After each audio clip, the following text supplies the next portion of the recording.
I've been collecting a lot for the PS1 lately, especially some long box games. Long box games are ones I missed out on as a kid because I actually didn't have a PS1 until 97 or 98, so didn't even know about long boxes until my adult years. October is one of my favorite months of the whole year because, I mean, it's Halloween. Who doesn't like Halloween? I'm sure there's someone out there, but Halloween also influences video games, and there's a lot of Halloween-themed games out there. As I was looking at my collection, I wanted to find games to talk about, and I thought Skeleton Warriors would be a pretty good pick for this video. Skeleton Warriors is definitely a game that sounds cool, it looks pretty cool on the surface too, but really, what is this game? What's it all about? So, is this game at all worth your time to check out and play? I'm here today to review Skeleton Warriors for the PS1.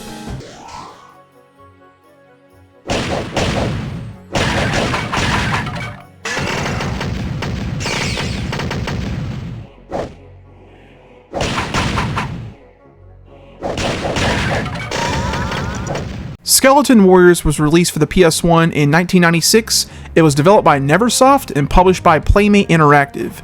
Neversoft is definitely a developer others do know about. They developed the Tony Hawk's Pro Skater games, which I think everyone knows what Tony Hawk's Pro Skater is, and they also made Gun on the PS2, GameCube, and Xbox, and as well as the Guitar Hero games after Guitar Hero 2. That's pretty cool stuff there. Matter of fact, Skeleton Warriors is their first game they ever developed. As far as the plot goes, Skeleton Warriors is actually a television show that came out in 93 to 94. It spanned 13 episodes, so it's only got one season, but basically the game's plot is exactly like the show. You play as this guy named Prince Lightstar. This guy named Baron Dark, he's an evil skeleton guy, and he takes this light crystal away from Prince Lightstar and his friends, and he has this whole skeleton army that he wants to raise and rule the world with. Well, it's up to Prince Lightstar to stop him, beat all his goons, and take the light crystal back. So a pretty traditional story, and yeah, it follows the show pretty much all the way through. The controls for the most part is pretty easy to get down with this game. Of course, you move the D-pad, then you use the triangle button to actually jump instead of X. Kind of an odd choice, but you get used to it. Circle is your sword attack. You can slice to the left or the right, and you can actually slice up, and if you jump, you can actually slice down in the air too, and that's actually a very effective attack, probably the most effective attack that you have. Square button is to block. X is your special attack. You shoot these like little blue bullets that come out, and you can actually use L1 and L2 to swap between your special abilities that you'll find throughout the game. There's only two.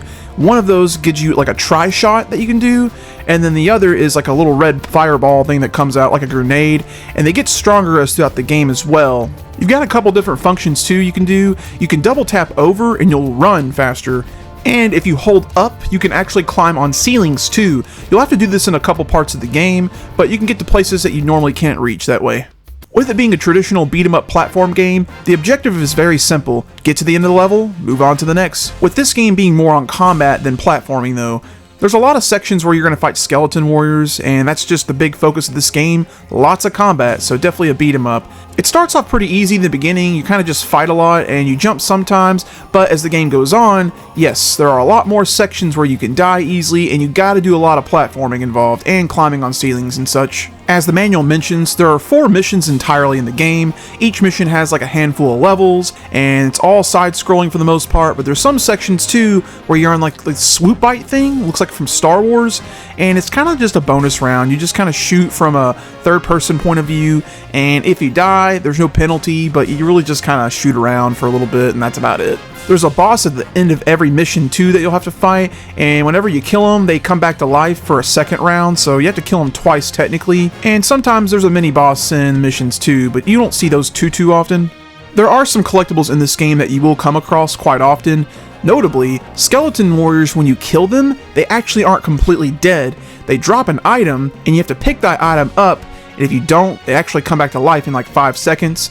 But the different items that you can find are health, and they come in like different colors like blue, green, red, and even white, and each one gives you more health than the last. The other pickup you'll come across are like these light stones, and the same thing, blue ones are small, red is medium, and green is high, and these give you points in the top left corner you'll see, and this is your ammunition. You can't use your special attack without them, so if you have 0, you can't use the X button or R1 button at all to shoot anything. That's mainly what the bonus levels are for, is to grind up on these, but to be quite fair, I never really had a problem running out of this stuff because you come across it so much because you kill enemies all the time.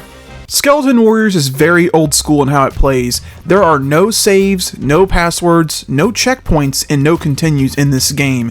If you die in the level, you lose a life like normal, but then you go all the way back to the beginning of the level. The levels aren't too long, but it can be kind of annoying, especially that there's no checkpoints in the levels. But a huge nuisance to this game is for sure, if you get a game over, you have to start the entire video game again, which is definitely some NES crap there. The game itself is not terribly too hard though. You can actually adjust the difficulty setting from easy, normal, and hard. I definitely encourage playing on easy because easy is today's normal, and you'll be able to play through the game and manage it a little bit better that way. A couple minor complaints I have though is there's some enemies like those little bats here.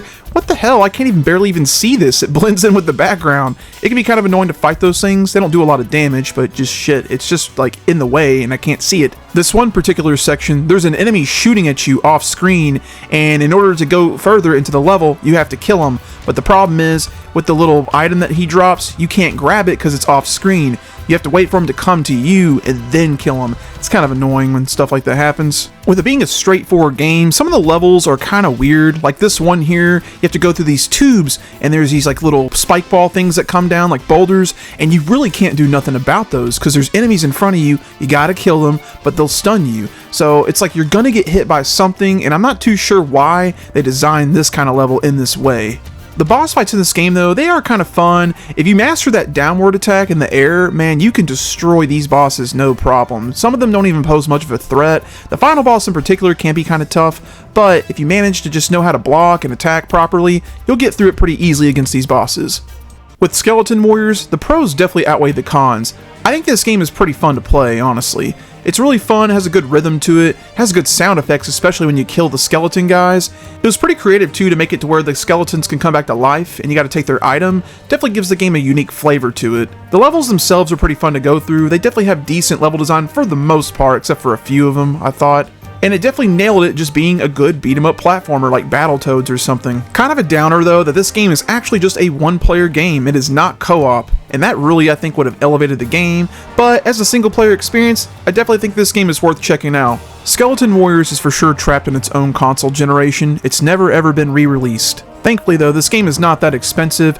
It's on the PlayStation 1 as well as the Sega Saturn, and it's about 20 bucks if you want the jewel case, but it's about 40 to 50 bucks if you want the long box, which is on the PS1 and Saturn. So this game is pretty accessible in that way, and definitely affordable, but of course you know how to play this if you don't want to buy it for the original hardware. What I found fascinating about this game is the fact that I used to play Guitar Hero all the time in high school with my friends and such, just knowing that the Guitar Hero games I played were made by the same guys who made this game that I just reviewed.